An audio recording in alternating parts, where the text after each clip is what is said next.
So, good morning. My name is Paddy Nixon, the Vice-Chancellor here at the University of Canberra, and I'm here to speak with Michelle Grattan on a week in politics. Good morning, Michelle. Hi, Paddy. So this week's seen the Prime Minister, Scott Morrison, doing a reshuffle, a number of people moving around. So we've got Peter Dutton moving to Defence, Michaela Cash moving to the Attorney General and Minister for Industrial Relations, and Karen Andrews moving to Home Affairs. And on the back of that, also on Tuesday, I think it was, that the ALP had their conference, a virtual conference, and my notes say that there wasn't any hoopla associated with that virtual conference. Very quiet. Very quiet. Anthony Albanese announced a number of ALP policies around making electric vehicles cheaper, looking at post-pandemic manufacturing and infrastructure funds, and also looking at community batteries, solar power and energy.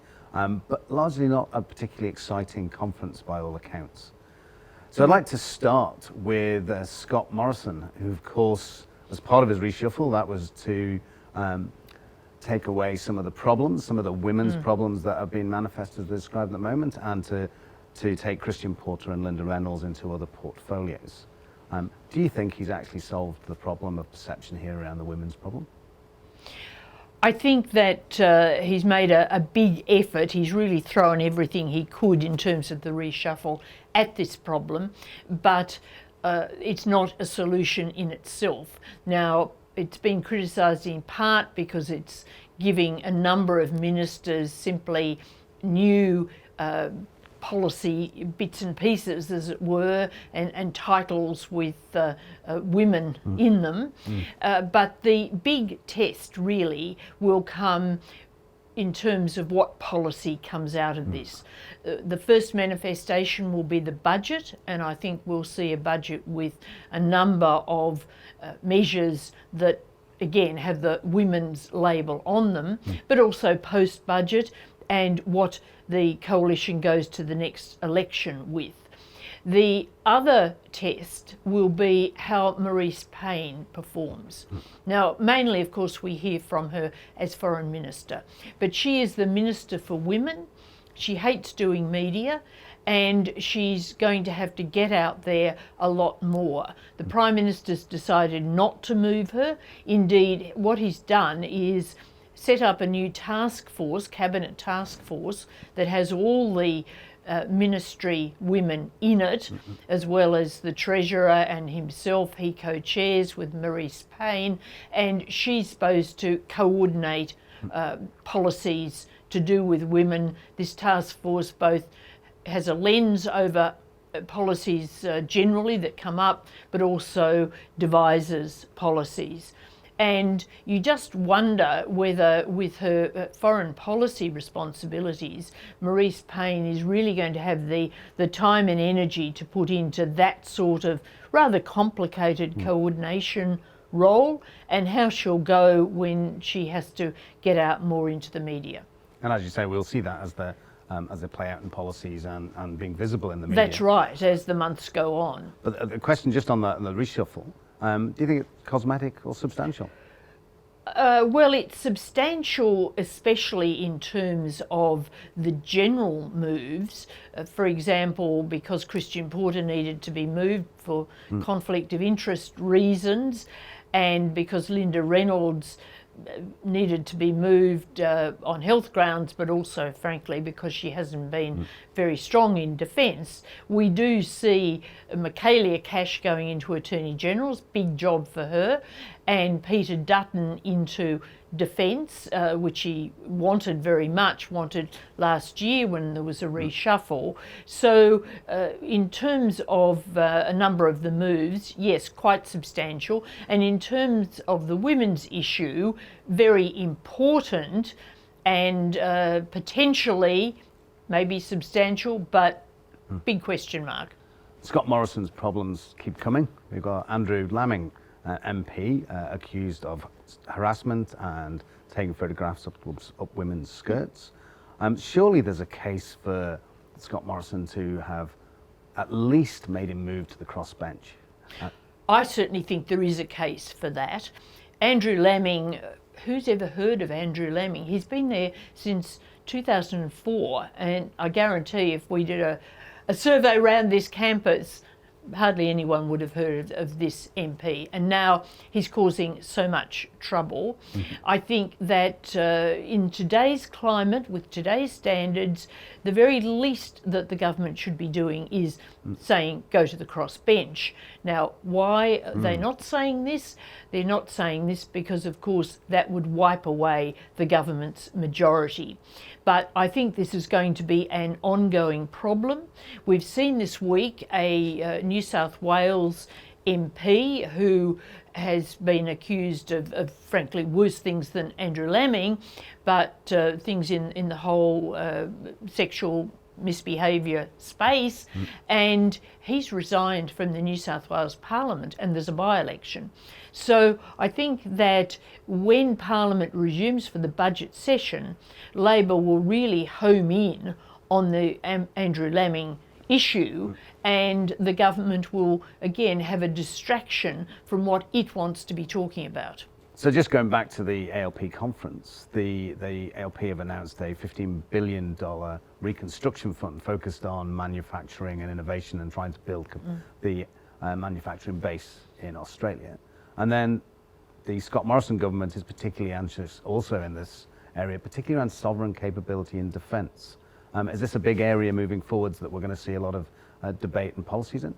I think it's interesting because what we're seeing in the wake of the pandemic and also in the wake of our deteriorating relations with China and the general increase in security concerns in the region is much more debate about the need to be totally or partially self-sufficient in certain areas, to have a stronger sovereign manufacturing base.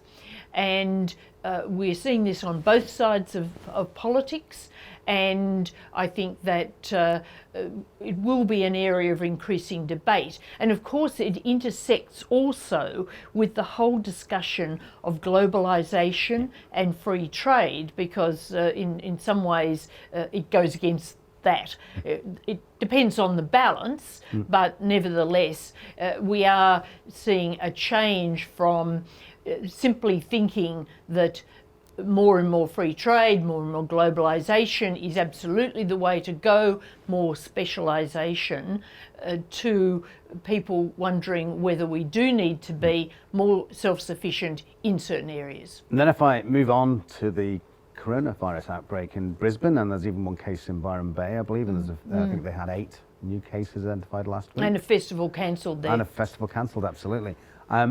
And then, of course, that means that's prompted a 3-day lockdown. Do you think the states generally are being too restrictive in response to these coronavirus outbreaks? Well, it's interesting that they are being, continue to be very cautious. And certainly I think the federal government would like a policy that is defaulting to staying as open as possible, where the states are as cautious as possible. But the whole virus issue at the moment is a very difficult one because of the vaccine rollout, and this is going, as we know, much more slowly than the government anticipated, and there's a lot of blame sharing going on. It's an area where the federal government has taken ownership of the rollout, but it is an area where the actual implementation of that rollout is shared between federal authorities, state authorities, and indeed the private sector in the form of doctors and later chemists. So it's a complicated process. We've had trouble getting the vaccine from abroad. The local production is starting, but hasn't got into full swing yet. And what we've heard this week is the federal government planting some media coverage which is critical of the states, and both Queensland and New South Wales hitting back in a really, really big way.